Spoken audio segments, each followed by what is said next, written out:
I was having a conversation with my sister the other day about how I had noticed that I'd been burying myself in my work this last week and a half or so. And it was a slow growing churn, but it was there. It was so slow that I didn't even notice it though until I didn't have a choice. I was burying myself in my work so I could avoid the emotions I was feeling about the MRI that I had yesterday.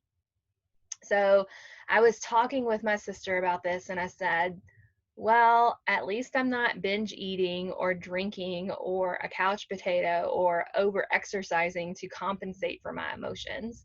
The upside is that I've been super productive in the last 2 weeks. And because my sister is super awesome, she listened and didn't say anything. And in that 5 second silence, I heard what I just said bounce around in my head. At least I was productive. And even though it seemed positive, it felt horrible to say that, which is when I continued with, it's productive, but not constructive. And we sat together again. Yuck. That sucks. This was a huge aha for me. I have known for quite some time that I am really, really great at avoiding my feelings, both the good and the not so good. And I've also known that I'm really, really great at being productive and getting ish done. So, the first of these has been something that I've wanted to work on, but I haven't quite figured out how. While the second one of these I have always worn as a badge of honor. I've always been very proud about the quantity and the quality of work that I produce. I had never made the connection between the two. And now I'm facing the fact that while I'm really great at crossing things off the list, being productive, that hasn't always translated to constructive outcomes. Productivity for the sheer purpose of doing things hasn't always gotten me to a better off place down the road.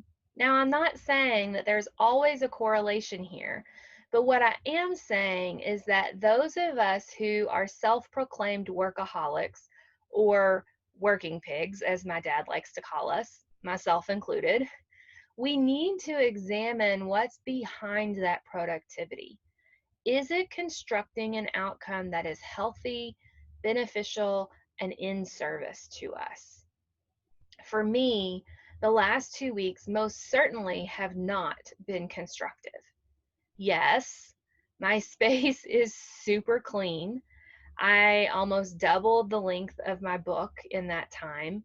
And I produced several videos that I'll be using to train new coaches, which on the surface seems constructive, right? In reality, though, what I really needed to do with at least some of that time was sit with my inner dialogue, allow the emotions that I was feeling to come to the surface and learn about what this moment is trying to teach me. That right there would have been constructive beyond measure. That would have produced insights that most certainly would impact my future far beyond any book or training course.